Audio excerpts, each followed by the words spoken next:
Welcome friends. आज की educational video presentation का शीर्षक संबंधित है बीए बीकॉम ऑनर्स अंग्रेजी, बीए ऑनर्स राजनीति विज्ञान, साथ ही बीए ऑनर्स अर्थशास्त्र के जेनरिक इलेक्टिव सब्जेक्ट इतिहास सेमेस्टर 1 से। हमारी पुस्तक का नाम है दिल्ली, प्राचीन काल से प्रारंभिक आधुनिक इतिहास के निर्माण तक। और आज का हमारा टॉपिक है पानीपत की तीसरी लड़ाई। प्रश्न, पानीपत की तीसरी लड़ाई का वर्णन करें। उत्तर, पृष्ठभूमि में भारत में मराठों का उदय। 1712 तक मराठों ने जल्दी से अपनी खोई हुई भूमि को वापस लेना शुरू कर दिया। पेशवा बाजी राव के अधीन गुजरात, मालवा और राजपुताना मराठा नियंत्रण में आ गए। 1737 में बाजीराव ने दिल्ली के बाहरी इलाके में मुगलों को हराया और मराठा नियंत्रण के तहत आगरा के दक्षिण में पूर्व मुगल क्षेत्रों में से बहुत कुछ लाए। बाजीराव के बेटे बालाजी बाजीराव ने 1758 में पंजाब पर आक्रमण करके मराठा नियंत्रण के तहत क्षेत्र में और वृद्धि की। मराठों ने बीच की अवधि सन 1712 से सन 1757 में भारत के एक बड़े हिस्से पर नियंत्रण हासिल कर लिया था। सन 1758 में उन्होंने नामात्र के लिए दिल्ली पर कब्जा कर लिया, लाहौर पर कब्जा कर लिया और अफगान शासक अहमद शाह अब्दाली के बेटे और वायसराय तैमूर शाह दुर्रानी को बाहर निकाल दिया। यह मराठा विस्तार का उच्च जल चिन्ह था, जहां उनके साम्राज्य की सीमाएं सिंधु नदी के उत्तर में दक्षिण से उत्तरी केरल तक फैली हुई थीं। इस क्षेत्र पर पेशवा का शासन था, जिन्होंने अपने पुत्र विश्वासराव को मुगल सिंहासन पर बिठाने की बात कही थी।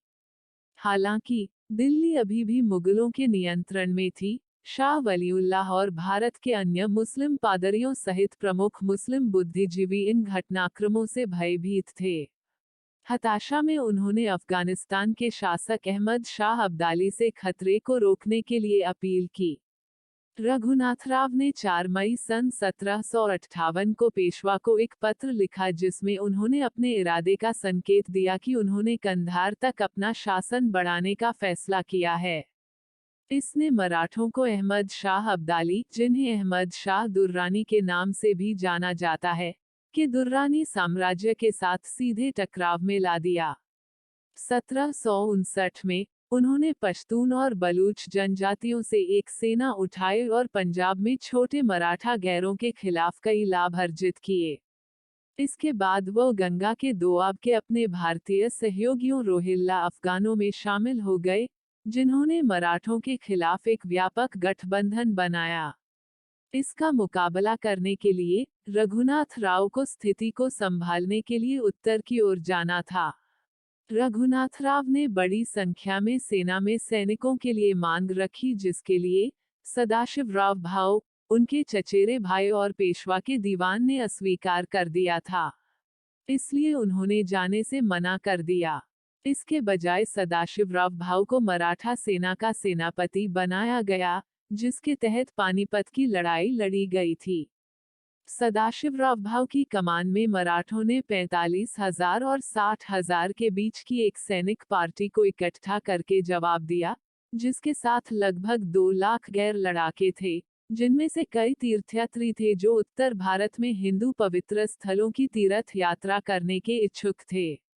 मराठों ने 14 मार्च सन 1760 को पतदूर से अपनी उत्तर की यात्रा शुरू की।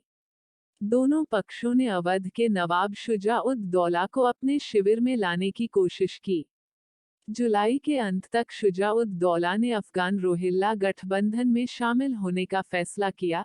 यह रणनीतिक रूप से मराठों के लिए एक बड़ा नुकसान था, क्योंकि शुजा ने उत्तर भारत में लंबे अफगान प्रवास के लिए बहुत आवश्यक वित्त प्रदान किया था। यह संदिग्ध है कि अफगान रोहिल्ला गठबंधन के पास शुजा के समर्थन के बिना मराठों के साथ अपने संघर्ष को जारी रखने का साधन होगा या नहीं। पानीपत की तीसरी लड़ाई, घटनाएं और संदर्भ। पानीपत की तीसरी लड़ाई 14 जनवरी सन 1761 को मराठा साम्राज्य और दुर्रानी साम्राज्य की आक्रमणकारी सेना के बीच हुई थी। लड़ाई दिल्ली के उत्तर में लगभग 97 किलोमीटर दूर पानीपत शहर में और उसके आसपास हुई थी। अफगानों को भारत में 4 प्रमुख सहयोगियों द्वारा समर्थित किया गया था, जिसमें नजीब विज्ञापन दावला, कला के बलूच खांचे और शुजाउद्दौला के तहत अवध राज्य के साथ साथ गिरावट वाले मुगल साम्राज्य के तत्वों के तहत पश्तून रोहिल्लास भी शामिल थे। मराठा सेना का नेतृत्व सदाशिवराव भाऊ ने किया था, जो छत्रपति और पेशवा के बाद मराठा साम्राज्य के तीसरे सबसे बड़े अधिकारी थे। मराठा सेना का बड़ा हिस्सा दक्कन के पठार में पेशवा के साथ तैनात था। सैन्य रूप से लड़ाई ने अब्दाली और नजीब विज्ञापन दावला के नेतृत्व में अफगानों और रोहिल्लाओं की भारी घुड़सवार सेना, बंदूकधारियों यानी जेजेल और घुड़सवार तोपखाने यानी जंबूराक के खिलाफ मराठों के तोपखाने, बंदूक और घुड़सवार सेना को ढेर कर दिया। युद्ध की परिणति। इस लड़ाई को 18वीं शताब्दी में सबसे बड़ी और सबसे विध्वंसक लड़ाइयों में से एक माना जाता है, और संभवतः दो सेनाओं के बीच यह एक ऐसी सबसे बड़ी ऐतिहासिक लड़ाई रही जिसमें रिकॉर्ड स्तर पर एक ही दिन में सबसे ज्यादा लोगों की मौतें हुई। लड़ाई का विशिष्ट स्थल इतिहासकारों द्वारा विवादित है। हालांकि लड़ाई कई दिनों तक चली और इसमें 1,25,000 से अधिक सैनिक शामिल हुए। दोनों पक्षों में नुकसान और लाभ के साथ लंबी झड़पें हुई। कई मराठा गुटों को सफलतापूर्वक नष्ट करने के बाद अफगान सेना अंततः लड़ाई से विजयी हुई। दोनों पक्षों के नुकसान की सीमा इतिहासकारों द्वारा अत्यधिक विवादित है, लेकिन यह माना जाता है कि लड़ाई में 60,000 और 70,000 के बीच सैनिक मारे गए थे, जबकि घायल और कैदियों की संख्या में काफी भिन्नता थी। शुजाउद्दौला के दीवान काशी राजा द्वारा बखार के एकमात्र सबसे अच्छे चश्मदीद गवाह के अनुसार लगभग 40,000 मराठा कैदियों को युद्ध के अगले दिन सामूहिक रूप से मार डाला गया था। ब्रिटिश इतिहासकार ग्रांटेडिफ ने मराठों के अपने इतिहास में इन नरसंहारों के एक उत्तरजीवी का साक्षात्कार शामिल किया है और आमतौर पर इस संख्या की पुष्टि करता है। शेजवलकर, जिनके मोनोग्राफ पानीपत सन 1761 को अक्सर लड़ाई पर एकल सर्वश्रेष्ठ माध्यमिक स्रोत के रूप में माना जाता है, का कहना है कि युद्ध के दौरान और बाद में 1 लाख से कम मराठा सैनिक और गैर लड़ाके नहीं मारे गए। युद्ध समाप्त नहीं हुआ क्योंकि युद्ध के बाद भी लंबे समय तक मुगल और मराठों के बीच में झड़पें छोटे बड़े स्तरों पर चलती रही।